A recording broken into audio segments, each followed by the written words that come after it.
दोस्तों आज की इस वीडियो में हम लोग बात करेंगे एपिसोड 7 की। एपिसोड की शुरुआत में हम लोगों को आज से 500 साल पहले का सीन दिखाया जाता है, जहाँ पर कुछ लोग जंगल में भाग रहे होते हैं। दरअसल ये एक जादूगर होता है और उसके साथ दोस्त के चेले होते हैं। और ये जादूगर हारकोशा के जंगल इसलिए आता है क्योंकि वो लावा मुखी तलवार हासिल करना चाहता था। और इतने में वो ये देखता है कि एक चाकू उड़ के आता है और उसके साथी की जान ले लेता है। अपने साथी की मौत हो जाने के बाद वो लोग ये सोचते हैं कि वो लोग आगे बढ़ते रहेंगे। तभी वहाँ पर एक चुड़ैल प्रकट होती है और वो उनसे वापस जाने के लिए कहती है, लेकिन वो जादूगर उसकी एक बात भी नहीं सुनता और वो भागकर उसी तालाब पर आ जाता है जहाँ पर यक्ष का किला था। किले को देखकर वो ज़ोर ज़ोर से हंसने लगता है क्योंकि उसका सपना पूरा होने वाला था, उसको लावा मुखी तलवार मिलने वाली थी। तभी वो अपने जादू के ज़रिए वो उस पानी को जमा देता है और उस पर पैदल चलकर यक्ष के किला निकल जाता है। अंदर जाने के बाद वो ये देखता है कि तलवार हवा में लटकी हुई होती है और उससे खून की बूंदें टपक रही होती हैं, जो कि एक बहुत बड़े से ओहदे में गिर रही होती है। और ये देखकर वो बहुत ही हैरान हो जाता है। ये सब देख ही रहा होता है कि उस तलवार का रक्षक, जिसका नाम यक्ष होता है, वो जाग जाता है।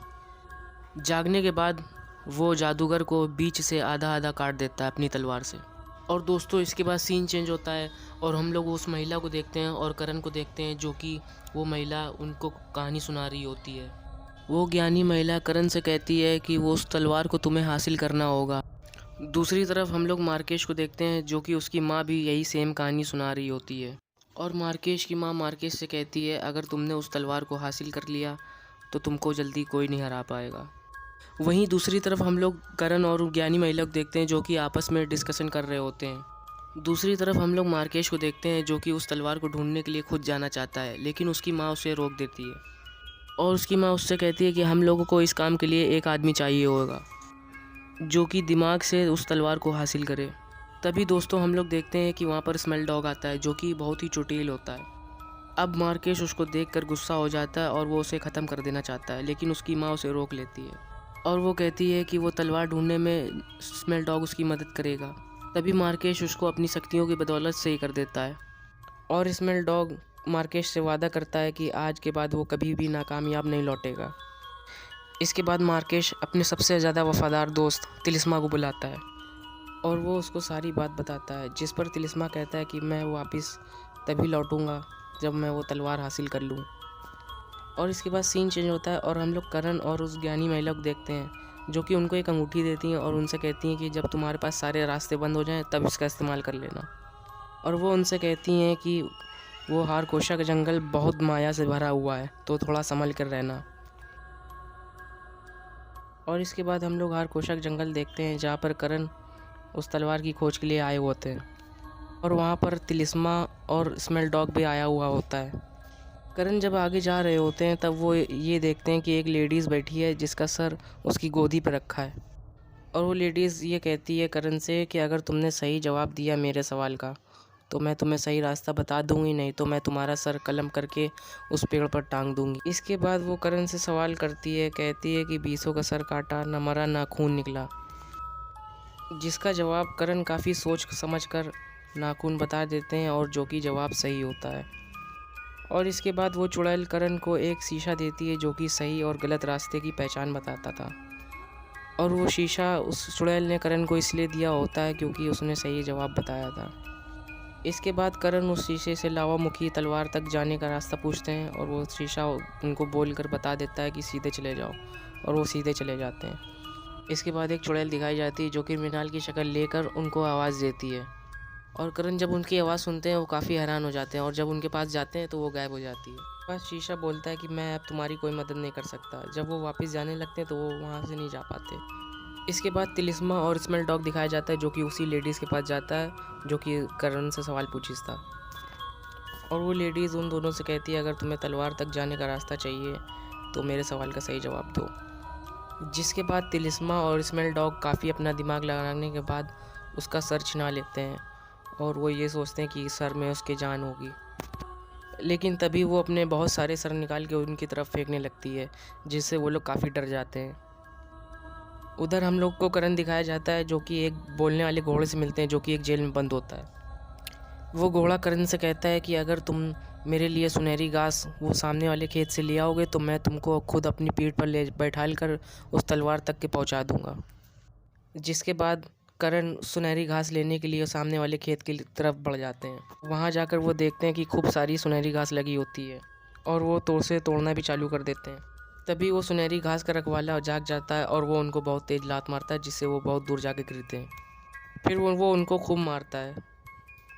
काफ़ी देर मार खाने के बाद करण अब ये सोचते हैं कि अब कर्मा बनने का टाइम आ चुका है, तो वो दूर जाकर कर्मा बन जाते हैं और उस रखवाले को जान से मार के ख़त्म कर देते हैं। जिसके बाद वो जलकर पूरा ख़त्म हो जाता है और जब वो घास लेकर घोड़े के पास पहुंचते हैं तो वो देखते हैं कि घोड़ा आज़ाद होता है। करण के पूछने पर घोड़ा बताता है कि मैं लोगों को ऐसे आजमाता हूँ, मैं कोई कैदी नहीं हूँ, मैं खुद आज़ाद हूँ। तुमने उस रखवाले को, उस शैतान को मार कर ये साबित कर दिया है कि तुम तलवार के असली हकदार हो। इसके बाद वो घोड़ा करण से कहता है कि चलो मेरी पीठ पर बैठ जाओ, मैं तुमको तलवार तक के पहुँचा दूँगा। और उसके कहने पर करण उसकी पीठ पर बैठ भी जाता। जिसके बाद वो घोड़ा भागना शुरू कर देता है। जब वो भाग रहा होता है तो करण उसको बीच रास्ते में रोक देते हैं, क्योंकि उनको फिर से मृणाल दिखती है जो कि मदद के लिए बुला रही होती है। घोड़ा उनको जाने के लिए मना करता है, लेकिन करण उनकी एक बात भी नहीं सुनते और वो घोड़े से उतरकर मृणाल को बचाने के लिए चले जाते हैं। दरअसल ये मृणाल नहीं होती है बल्कि एक चुड़ैल होती है। वो उनसे कुएं से पानी लाने के लिए बोलती है। उसके पानी मांगने पर करण कुएं पर पानी लेने के लिए चले जाते हैं। तभी वो पीछे से असली रूप में आ जाती है और उनको धक्का दे देती है, जिससे वो कुएं के अंदर गिर जाते हैं। जब करण नीचे गिरते हैं तो फिर वो देखते हैं कि वो बहुत दूसरी दुनिया में आ चुके होते हैं। और फिर वहाँ वो जाकर अंदर जब जाकर देखते हैं तो वहाँ देखते हैं कि रानी एक गेम खेल रही होती है। वो करण से कहती है कि अगर तुम्हें यहाँ से बाहर निकलना है तो तुम्हें मेरे एक सिपाही से लड़ना होगा। जिस पर करण कहते हैं कि हाँ ठीक है, मैं लड़ने के लिए तैयार हूँ। तभी वहाँ पर उसका एक बहुत ही खतरनाक सिपाही आता है और उन दोनों बीच में फ़ाइट चालू हो जाती है। जिस फाइट में करण उससे जीत जाते हैं और उसको जान से मार देते हैं। और ये देखकर रानी बहुत ही खुश हो जाती है और करण को बाहर निकलने का रास्ता बताती है और उनको एक तावीज़ देती है जो कि सच और झूठ में फ़र्क बताता था। जैसे ही तावीज़ को करण लेते हैं और वो तुरंत ही बाहर आने लगते हैं और वो उस कुएं से बाहर आ जाते हैं। जहाँ पर वो चुड़ैल उनसे कहती है कि संभल कर जाना, तुम तलवार के असली हकदार हो, तुम्हारे पीछे मार्केश के आदमी भी लगे हैं। जिस पर करण कहते हैं कि हाँ ठीक है। फिर वहाँ पे तिलिस्मा और स्मेल डॉग आ जाता है और जो कि उस चुड़ैल को जान से मारकर ख़त्म कर देते हैं। इसके बाद करण जब आगे जा रहे होते हैं तो उनको एक बाबा दिखते हैं हवा में उड़ते हुए, जो कि उनसे कहते हैं कि मुझे तलवार तक के जाने का रास्ता मालूम है। लेकिन अब करण किसी के ऊपर भी विश्वास नहीं कर सकते थे, इसीलिए वो अपनी ताबीज़ निकालते हैं और वो ताबीज़ से पूछते हैं कि बताओ ताबीज़, ये बाबा सच्चा है कि झूठा है। जिस पर ताबीज़ कहती है कि ये बाबा सच्चा है और ये जंगल माया है। इसके बाद वो बाबा करण को उस तालाब के किनारे ले जाते हैं जहाँ पर यश का किला होता है और वो किला बाहर आता है। फिर बाबा कहते हैं कि इसी किले के अंदर तुम्हें जाना है और तलवार को लेकर आना है। करण कहते हैं लेकिन बाबा इस पानी के बीच में उस किले के अंदर जाएंगे कैसे। तभी वहाँ से एक जल परी निकल के आती है। वो कहती है कि मेरे सवाल का अगर सही जवाब दे दिया तो मैं तुम किले के अंदर जाने का रास्ता बता दूँगी। जिसके सवाल का जवाब करण सही दे देते हैं और वो करण को एक खड़ाऊ देती है जिसकी बदौलत अंदर जाया जा सकता था। फिर वो बाबा उनसे कहते हैं करण से कि तुम थोड़ी पूजा कर लो ताकि तुम शुद्ध हो जाओ उस तलवार को लेने के लिए। जब करण पूजा करने में बिज़ी होते हैं तभी वहाँ पर तिलिस्मा आता है और वो बाबा को मार देता है और वहाँ से खड़ा उठाकर बाबा की शक्ल इख्तियार कर किले के अंदर चला जाता है। करण को अब कोई रास्ता नहीं समझ में आता, इसीलिए वो अपनी अंगूठी निकालते हैं जो कि उनको ज्ञानी महिला ने दी थी और वो भी अब पानी पर चल के अब किले के अंदर चले जाते हैं। किले के अंदर जाने के बाद जब वो तलवार वाले कमरे में पहुंचते हैं तो वो देखते हैं कि तलवार से खून टपक रहा होता है। तभी वहाँ पर तलवार का रखवाला यक्ष जाग जाता है और वो कहता है कि मैं तलवार का रखवाला हूँ और दोनों में लड़ाई चालू हो जाती है। तिलिस्मा ये सब छुप कर देख रहा होता है और वो ये कहता है कि इन दोनों में जो भी बचेगा उसको मैं मार दूंगा। दोनों में लड़ाई स्टार्ट होती है। उसमें करण जीत जाते हैं और वो यक्ष हार जाता है। और करण के पास ऐसी शक्ति चमकती जिससे यक्ष ये समझ जाता है कि मैं तुमको नहीं हरा सकता, और वो ये कहता है कि तुम ही इस तलवार के असली हकदार हो।